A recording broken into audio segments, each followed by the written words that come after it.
আচ্ছা, আমের সিজন শেষ হওয়ার আগে তোমাদেরকে এই ম্যাঙ্গো চিজ কেকের রেসিপিটা দেখিয়ে নিই, যেটা খেতে হয় অসাধারণ। আর লেয়ারিংগুলো দেখছো, একবার যখন খেয়ে দেখবে মানে ইচ্ছা হবে যেন বারবার খায়। আর বানানো অতি সহজ, কোনো রকম বেক করা ছাড়াই। প্রথমে মিক্সার গ্রাইন্ডারে নিয়ে নেবো বেশ কয়েকটা বিস্কিট। এখানে তোমরা ডাইজেস্টিভ বিস্কিটও নিতে পারো, আমি এখানে মেরি বিস্কিট নিয়ে নিয়েছি। সেগুলোকে গ্রাইন্ডারে বেশ ভালো করে এখানে পেস্ট বানিয়ে নেব।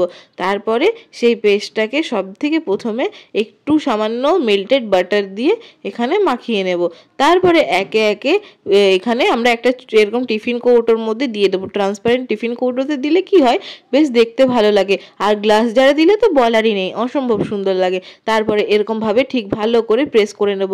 আমি একটু বাটারের পরিমাণটা কম রেখেছি, তোমরা চাইলে আর একটু দিতেই পারো। তো যাই হোক, এইভাবে বসে বসে চেপে চেপে এইভাবে একটু ভালোভাবে বসিয়ে নেব। তারপরে এখানে দেখো একটা মিক্সার গ্রাইন্ডারে দিয়ে দেবো বেশ কিছুটা ছানা বা পনির। তো যাই হোক, তারপরে দিয়ে দেবো সামান্য পরিমাণে টক দই। তো টক দইটা দিয়ে দিলাম। এরপরে বেশ খানিকটা দিয়ে দেবো আমরা এখানে বাটারস্কচ, একটা ফ্লেভার রয়েছে। আসলে আমি কেক বানিয়ে থাকি, তাই এই বাটারস্কচ ক্রাশটা আমি একটু দিয়ে দেবো, কারণ আলাদা আর একটা লেয়ারিং হবে। তো এখানে ম্যাঙ্গো আর বাটারস্কচ দুটোই থাকবে ফ্লেভারে। আর যাই হোক, বেশ খানিকটা দিয়ে দেবো। এগুলো তোমরা নিয়ে নিতেই পারো। তো বেশ ভালোভাবে এটা আমি দিয়ে দিলাম। আমার চ্যানেল ভালো লেগে থাকলে সাবস্ক্রাইব করতে ভুলবে না, বন্ধুদের সাথে শেয়ার করতে ভুলবে না। আর হ্যাঁ, তো চলো এখানে মিক্সার গ্রাইন্ডারে পেস্ট করে নিই। পেস্টটা রেডি হয়ে যাওয়ার পরে এর ওপরে এই পেস্টটা আমরা দিয়ে দেব। এইটার টেস্ট যা অসাধারণ হয় সে তো কিছু বলার নয়, পুরো আইসক্রিমের মতো। আর এটা তো কোনো রকম বেক করার দরকারই পড়ে না, না মাইক্রোওভেন না গ্যাস। তোমরা বানিয়ে নাও ঝটপট, আর ব্যাস, বেশি সময়ও লাগে না। এইভাবে ভালোভাবে ছড়িয়ে দেব। আর থিকনেসটা তোমরা দেখলেই কীরকম রাখতে হবে। তারপরে এখানে দেখো এটা নিয়ে নেব।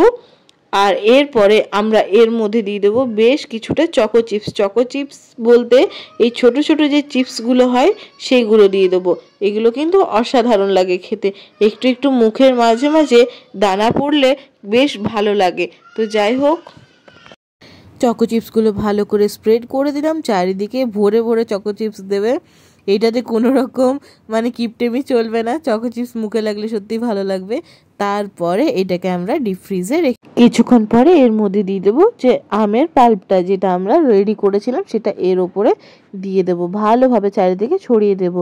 এইভাবে কৌটোটা একটু ঠুকে ঠুকে নেবো, তাহলে কি হবে, চারিপাশে ভালোভাবে ছড়িয়ে যাবে। ব্যাস, তারপরে এটাকে ঢাকনা চাপা দিয়ে আমরা বন্ধ করে ডিপ ফ্রিজে রেখে দেবো বেশ কয়েক ঘন্টা। আর খাওয়ার আগে বের করতে হবে এইটা। আর ব্যাস দেখো, চিজ কেকটা কি যে দারুণ লেয়ারিং হয়েছে, একদম লেয়ারগুলো পুরো বোঝা যাচ্ছে। বাটারস্কচ, চকো চিপস, ম্যাঙ্গো আর নিচে বিস্কিট আর বাটারের।